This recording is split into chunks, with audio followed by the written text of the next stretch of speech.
Professeur Meshak Mandefou, je rappelle que vous êtes professeur à l'Université de Kinshasa, faculté de droit. Vous êtes député élu de Kiazumba au Kasaï central, secrétaire permanent adjoint de l'Union sacrée de la Nation.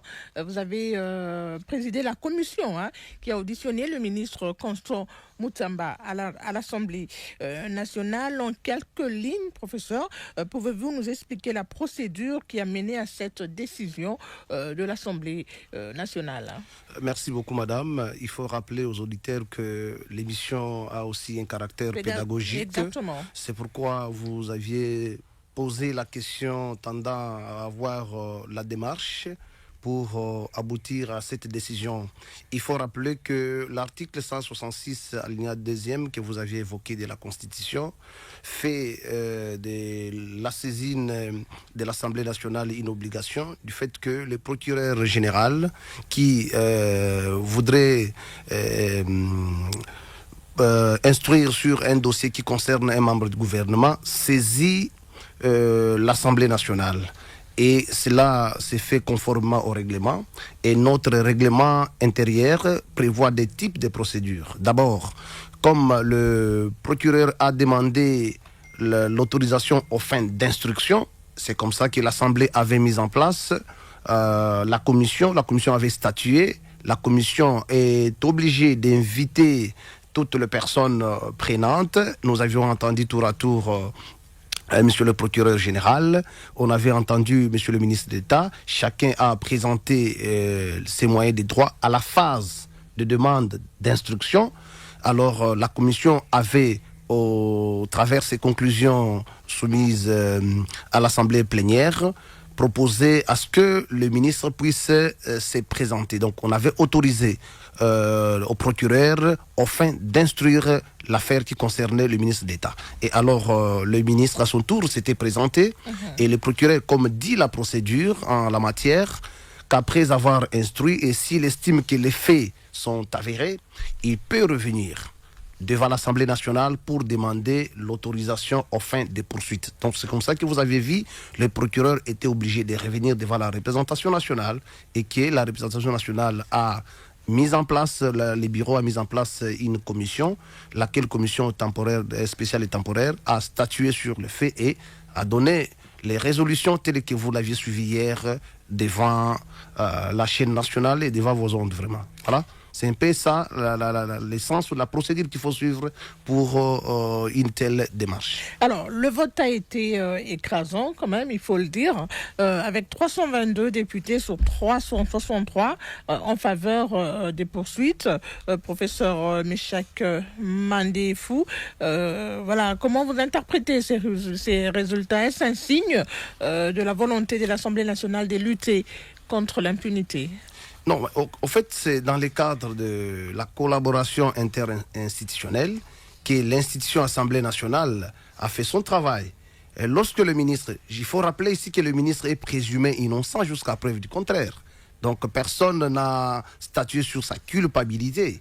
Ici, c'est une procédure voulue par notre Constitution et corroborée par le règlement intérieur de notre Chambre et voulue également par la loi portant la loi portant procédure devant la Cour de cassation qui prévoit une procédure en la matière. Donc c'est comme ça qu'on a saisi l'Assemblée. Le reste, si le ministre présentait ses moyens des droits, si le ministre est innocent, comme il est présumé jusqu'à preuve du contraire, et que les juges estiment que les faits ne sont pas avérés, il bénéficiera de son acquittement. Donc, pour nous, nous disons, on a fait un travail parce que c'était une demande.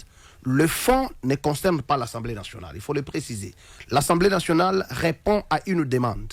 La demande provient d'une autre institution, le pouvoir judiciaire, bien sûr. Donc, on a répondu. Vous avez analysé la demande et vous avez trouvé qu'il fallait des poursuites contre le ministre. Sur base de quels éléments? Qu'est-ce qui vous a poussé à laisser livrer, entre guillemets, le ministre entre les... Madame, il faut préciser d'abord, j'ai été président d'une commission temporaire mise en place pour donner l'autorisation aux fins d'instruction. Et donc, j'ai les devoirs de réserve parce que je suis aussi détenteur de certains secrets au regard des questions, au regard des pièces qui était en ma possession. Mais en donnant la réponse, ici, vous avez posé la question, c'est parce que l'Assemblée nationale, c'est une institution. Donc, l'institution pouvoir judiciaire, via le procureur général, a saisi. C'est une procédure mise en place par la Constitution. L'Assemblée n'est pas là pour commencer à analyser, voilà les éléments constitutifs, tout ça. Oui, donc, là, ici, c'est les moyens, c'est le PG qui poursuit. Au fur et à mesure, quand il va présenter la personne présumée innocente jusqu'à preuve du contraire devant son juge naturel, et elle présentera aussi ses moyens de droit, et c'est à la fin que le juge jugera de sa culpabilité ou rien. Donc au stade actuel, nous on n'a fait que respecter la procédure, et la loi ou la Constitution veut que une telle procédure passe au vote. C'est comme ça que vous avez vu, la majorité des membres de l'Assemblée nationale ont voté pour que le ministre puisse être traduit devant un juge pour qu'il présente ses moyens de droit. Et quelles sont les prochaines étapes après ce vote à l'Assemblée nationale? Non, l'Assemblée nationale a... Vous êtes limité juste à autoriser. Et on a autorisé... Et le reste, c'est la justice. C'est la justice, parce que nous, on ne peut pas s'interférer, parce que la Constitution nous interdit. Donc la séparation des pouvoirs doit être respectée. L'Assemblée nationale n'a fait que respecter la procédure prévue par la Constitution et d'autres lois de la République. On se limite par là. Le reste, si le pouvoir judiciaire qui poursuit, bien sûr, estime que non, le ministre d'État est innocent, il sera innocenté devant son juge. Nous, on n'est pas là. Nous, on ne peut pas même s'interférer. On se limite à ce qui a été demandé. On va aller à Kolwezi, dans la province du Lualaba, pour écouter cet auditeur.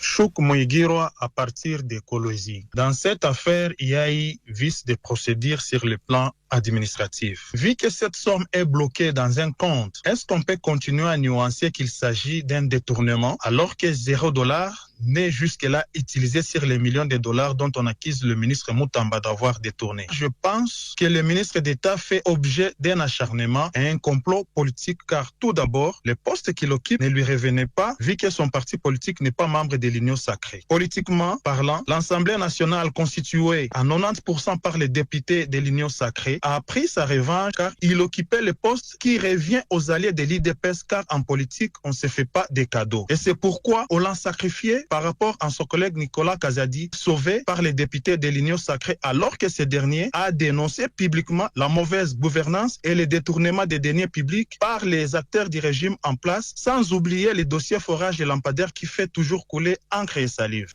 Professeur Méchac, c'est un avis d'un auditeur qui nous suit à partir de Kolwezi.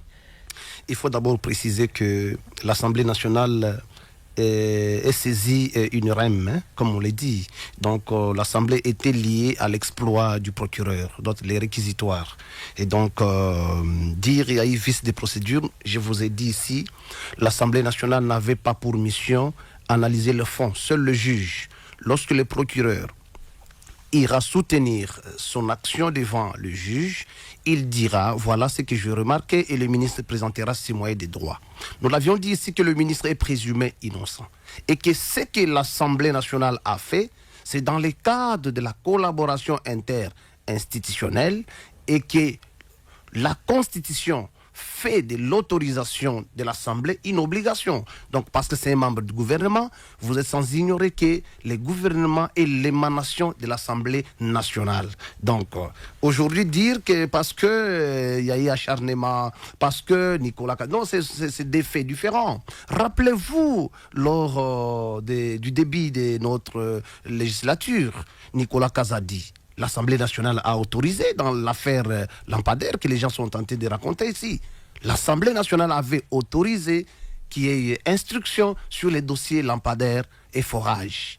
Le reste, nous, l'Assemblée nationale, nous ne pouvons pas nous immixer dans les affaires judiciaires parce que les trois pouvoirs sont séparés, comme la Constitution les démontre. Et dire que 90%, dire que c'est l'acharnement parce qu'il n'est pas issu de l'Union sacrée, non. Parce que nous, l'Union sacrée... Une décision motivée. Nous disons effectivement parce que c'est une décision motivée, parce que l'Assemblée nationale, respectueuse des normes, des textes qui nous régissent, a autorisé. Le ministre étant innocent, il va se présenter devant le juge. Il va présenter ses moyens des droits. Le reste, nous, on a fait notre travail. Parce que, rappelez-vous, les gens qui ternissent toujours l'image de l'Assemblée. Il faut rappeler que le ministre d'État Moutamba, c'est un député national. Il a été élu. Nous avions battu campagne pour lui quand il voulait être rapporteur adjoint. Les gens ignorent. S'il s'agissait d'acharnement comme ils le pensent, on le ferait quand on était à l'Assemblée. Il a été nommé dans un pouvoir discrétionnaire plutôt du président de la République. Il l'a choisi pour le mettre à la place. Il a fait son travail et aujourd'hui il est reproché d'un certain nombre de faits et il est présumé innocent. Il reviendra au ministre d'État avec ses conseils de se présenter devant le juge pour présenter ses moyens de droit. Parce que nous, l'Assemblée nationale, les gens nous traitent de tout. Complaisance, des poids, des mesures, non. C'est des faits différents. Les statuts comme le ministre Moutamba, il est membre du gouvernement, alors que Nicolas Kazadi, c'est un député national. Vous avez suivi la commission, les deux commissions censées analyser les deux réquisitoires. Ils ont motivé leur décision.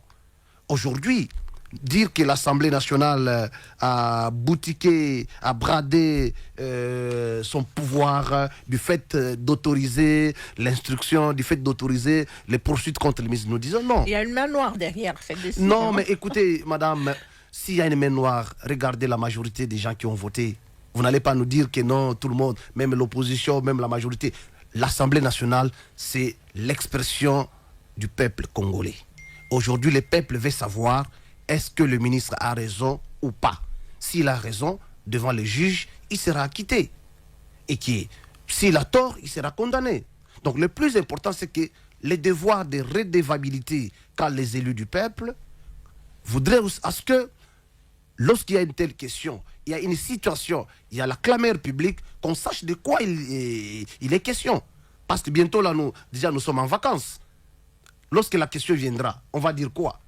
Parce que Maître Willy Wenga a rappelé ici, c'est l'argent destiné à l'indemnisation des victimes de la guerre de 6 jours à Kisangani. En d'autres termes, c'est le peuple qui sont concernés directement. Et qu'aujourd'hui, lorsqu'il y a un fait pareil, nous, comme Assemblée, on analyse en toute objectivité.